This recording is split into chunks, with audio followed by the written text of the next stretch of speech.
आज की वीडियो में आपका स्वागत है। कक्षा 10 गणित की प्रश्नावली 2.2 का ये प्रश्न क्रमांक 1 है। इस प्रश्न का आज हमें थर्ड पार्ट करना है। इस पार्ट में भी हमें एक बहुपद दिया गया है और इस बहुपद के आपको शून्य ज्ञात करने हैं और उसके बाद शून्य तथा गुणांकों के बीच संबंध की सत्यता की जांच भी करनी है। तो आइए करते हैं। इससे पहले इसके पहला और ये दूसरा भाग हम कर चुके हैं।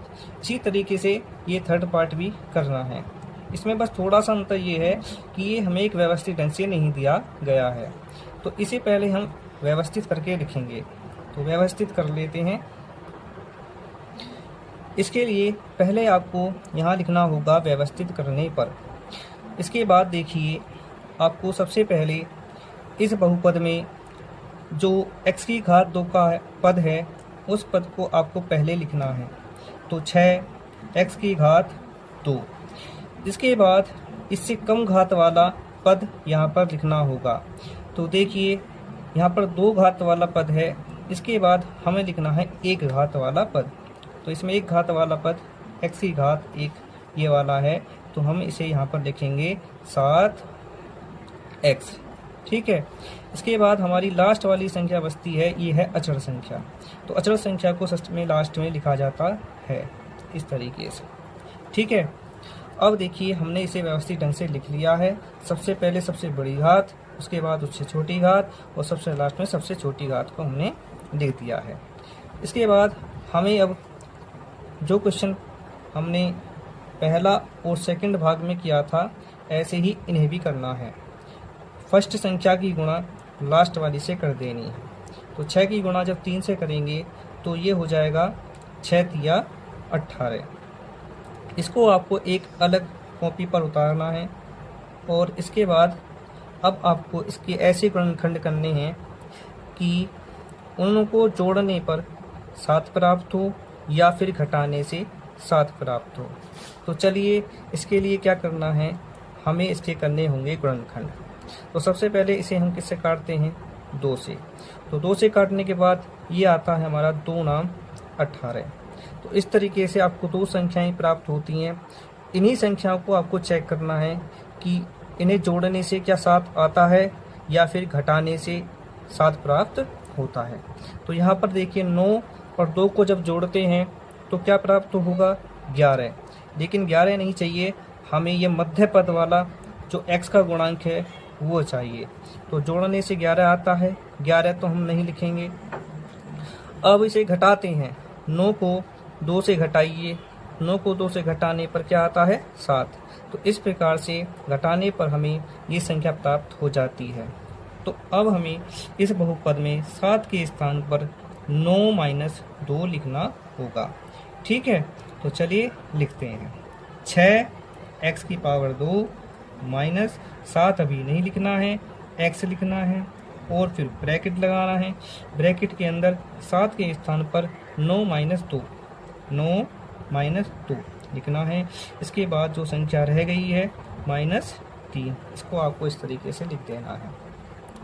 इसके बाद अब देखिए, यहाँ पर एक कोष्टक मिला है, हमें इस कोष्टक को खोलना होगा।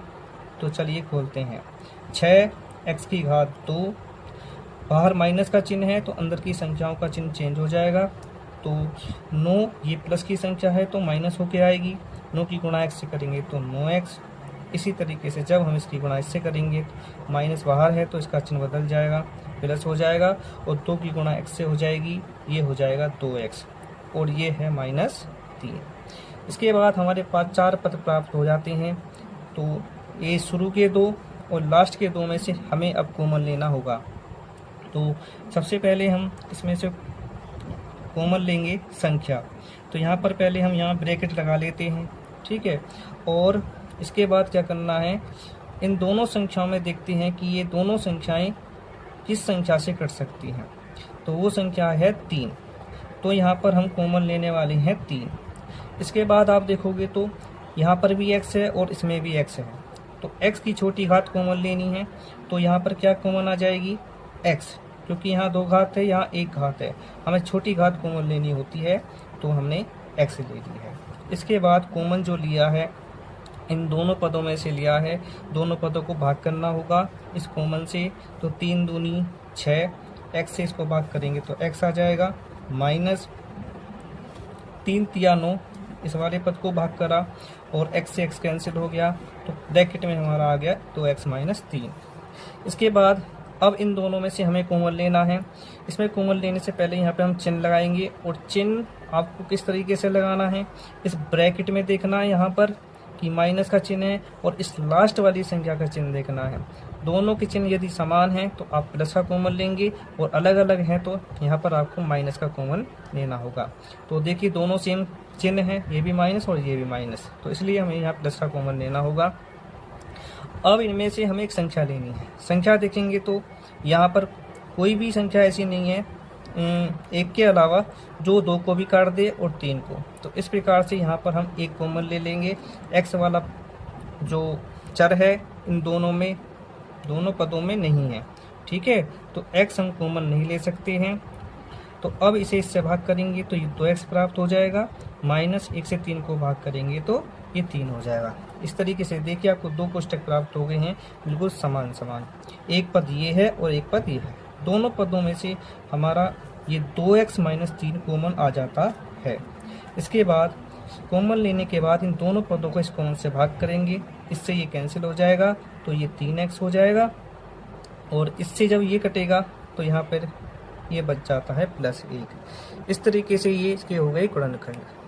अब क्या करना है, एक बार इसको और एक बार इसको हमें शून्य के बराबर रखना है। तो यहाँ लिखेंगे शून्य को निकालने के लिए हम लिखेंगे यहाँ शून्य को के लिए एक बार इसे 0 के बराबर रख देते हैं, और एक बार इस वाले गुणनखंड को। अब इसे सोल्व करते हैं तो ये होगा 2x बराबर, ये इधर आके हो जाएगा प्लस का, तो x बराबर 3/2। इसी प्रकार से इसे भी सोल्व करते हैं, 3x बराबर ये इधर आके हो जाएगा माइनस का, ठीक है, और x बराबर ये प्राप्त होगा -1/3। तो इस प्रकार से ये 2 शून्यक हमारे प्राप्त हो जाते हैं। अब हमें करनी है जांच, शून्यक और गुणांकों के बीच संबंध की सत्यता की जांच। तो इसके लिए क्या करते हैं, पहला जो संबंध है उसे यहाँ पर लिख लेते हैं, और यहाँ लिखोगे सत्यता की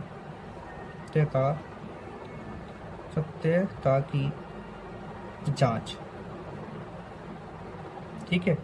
तो जांच में इस वाले शून्य को हम अल्फा कहते हैं और इसको मान लेते हैं बीटा।